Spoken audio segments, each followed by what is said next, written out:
أبان أحمد نور سلام المرتوف كما قاعدين أو أعتبره دانك عيارة أصدق لنا شخص ولا لا يعني محب الشدة أيان تعلنا إنك ورثنا دبتوين كأيو يظهر مركاي كان عيارها جارها عن جرام ماذا الله يقانو artificial road كأي كصوبة تي مجال دانك سيجودها بالسوماليان سلام وأعتبره أصدق لنا معلن تعبرة أكاديمية دعرور دانك عيارها وأنا شخص ولا لا يعني محب الشدة سلام المرتوف كسوله. بسم الله الرحمن الرحيم كسوله وهاي أبوض وعصمتها runahaantii su'aal fiican kulli wax kasta oo la sameeyaa horumarkooda iyo dee khasaarahoodana way wataan runahaantii dadka gaarka iska samaysteen runtii markii hore waxaan u maleynayay amsalahay wax badan bay soo kordhin laakiin haba yaraatee iminka wax badan oo iminka xirmada ama faa'iido badan bay soo kordhin runtiina waxaad moodaaba in ay ciyaarihii ay khasaare dhexaysiiyeen maxaa yeelay iminka maanta markaad agtid goroomadoodii waaweynaa ee sida stadiumkii kale Hargeysa runtii waa garoon weyn oo cagaaran maanta oo qurux badan oo runtii maanta u dhigma sida garoomada caalamka laakiin mushkiladda iyo dhibaatada ka haysta waxa weeye garoonku iska xidhay runtii wax laguma qabto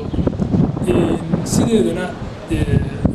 marka imika aan ciyaaraha ka hadlayno waxa weeye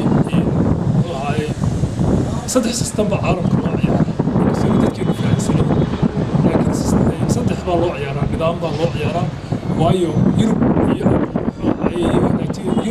America waxa weeye horyaalkooda wuxuu socdaa waa magaalooyin buu ciyaara waayo dhaqaale haysta laakiin Afrika iyo Asia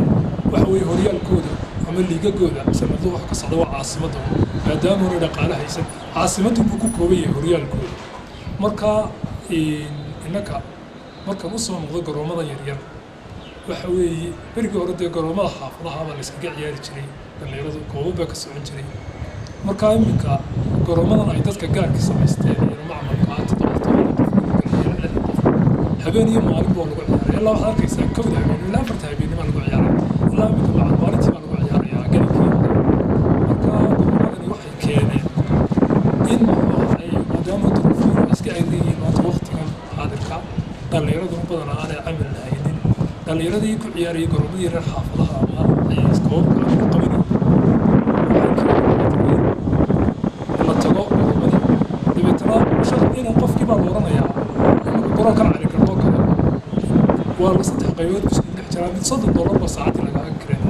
midna waa $20 intuu ninkii la bisanayay inta isku imanayay waqtigiiba ka dhacayaa kuwi kala jirtaaga marka waxay keentay in dadka wax haysta lacagta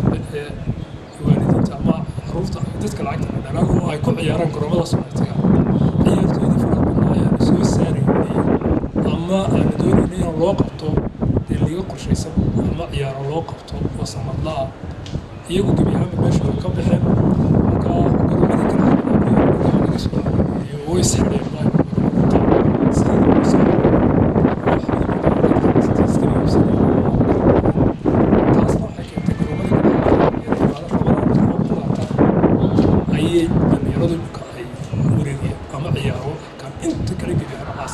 wax ciyaaro oo ka socda haweeneyda ma jirto taasi waxay dhaxalsiisay in ay dadkii lacagta isticmaalaan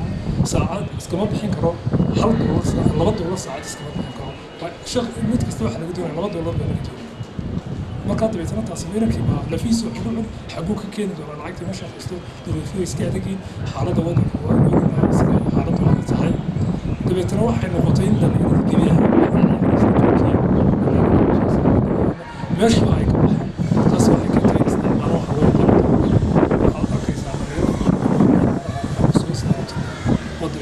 jaadkii bilowday jaadkiina dabeetana wuxuu kusii ridaya wadadii daroogada balwadu kusii ridaya waxaad arkaysaa ayagu baashan badeecadii la miido shiidii xashiishadii ayaga isticmaalay taasina waxay sii dhaxalsiisay inay dabeetana habeenkii dabeetana ay wax khiyaali wax xumaa ku xusawdo baasha xashiishadii dabeetana ay gidaarada istaagaan ay dabeetana ummadda dhibaan ay baadhaan taas dabeetana dembiyada ugu badan oo dadka ka dhaca halka camalka dadkii la baadho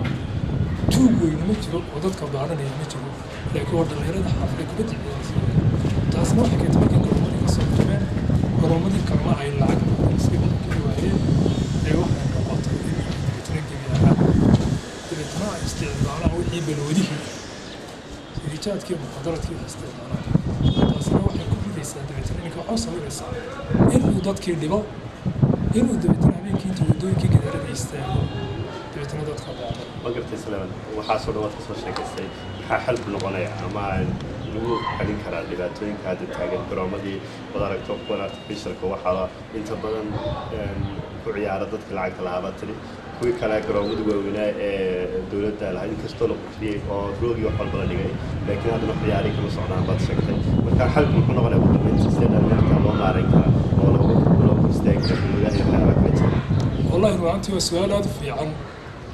in badan aan waan ka soo hadlay waddankeenu runtii dee beesha caalamka kama haysta aqoonsi oo maanta waxa weeye dee xidhiidhadu federeeshinada sida xidhiidhada ciyaaraha oo kale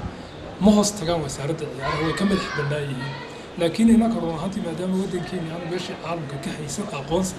dee xidhiidhadii awoodi ma lahaa dhaqaalana ma haysta markaa wasaaraddii ciyaaraha ayay ku hoos jiraan dee wasaaradda ciyaaraha markaa dee khaladaadka iyo dee markaa wax kasta oo dambiya ama wax kastaba maanta ayaga ayaa dee maaragtay mas-uuliyadda dhibaatada ayaga ayaa lakada iska saaranaya maadaama xidhiidhadeennii aanay dee fiifa iyo sakaaf imika dee militanan soomaaliya dee imika liigkii waxay marayaan kii 13 bay marayaan horyaalka ka socda horyaal sanadla jirana daawud ciyaarahoodu waxay soo jiiteen indhaha beesha caalamka ay soo jiiteen nafta bini'aadamkii baa marka maanta soomaaliya ku shaqeeyka halis bay ku jirtay laakiin haddana ciyaaraha ka socda waxay soo jiiteen indhihii beesha caalamka ay soo jiiteen waa ciyaaro si fiican loo socday dadka gacanta ku hayaan waa dadkii aqoonta lahaa inkastoo dee fifa ay ka caawiyaan laga caawiyo laakiin innaka maanta garoomada marka laga soo bilaabo ilaa iyo bilmaasqano ilaa iyo burco ilaa berbere ilaa iyo kibili ilaa hargeysa ilaa booran garoomadeenu maanta waa kuwa u dhimaa sidii kuwii caalamka oo kale u dhigma oo waa la qurxiyey haba yaraatee laakiin way iska xidhiyeen keliya ay qoratee salaada doonta iyo salaada ay halka tukada waa iska xidhiyeen mushkiladda laakiin haysta waxa weeye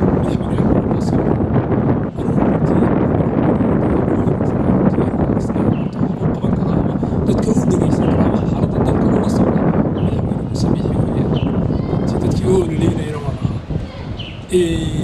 wasiirka maaliyadda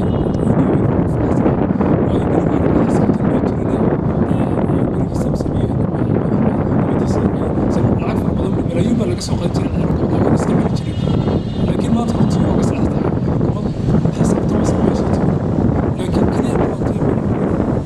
wasaaradda ciyaaraha saddex baa baabiyey waa aqoon la'aan sharci la'aan iyo siyaasad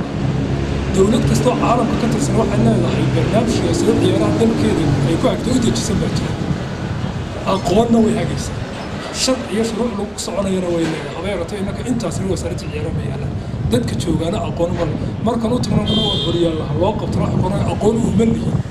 sidii horyaalada iyo liigaga loo qabanaya nuna aqoon uma lihin markaa farka madaxweynaha waxaan ka codsanaya dadka aqoonta laha way joogaan si loo dadka aqoonta laha way joogaan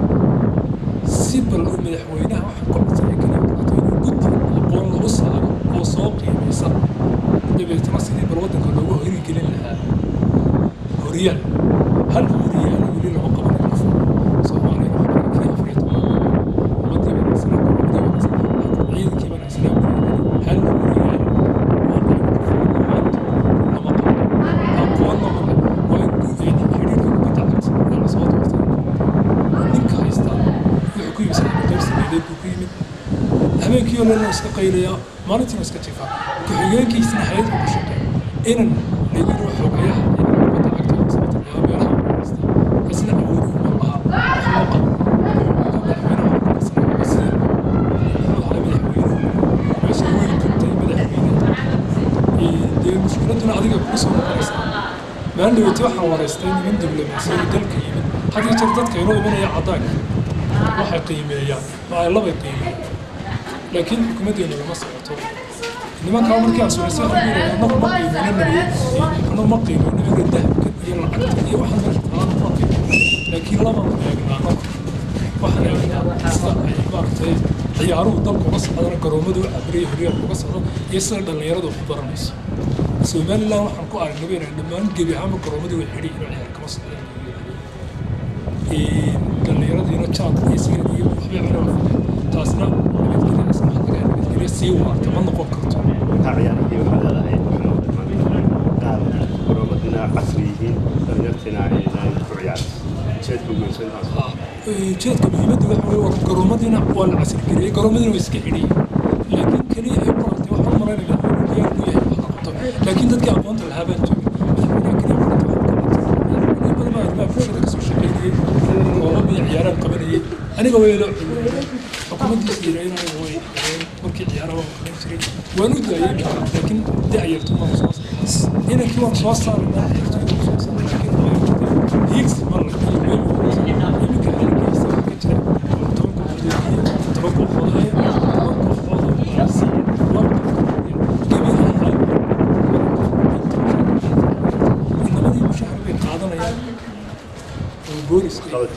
waxqabadkiina uu yaryahay idina uma qabaysa dabeetana hal horyaalkii oo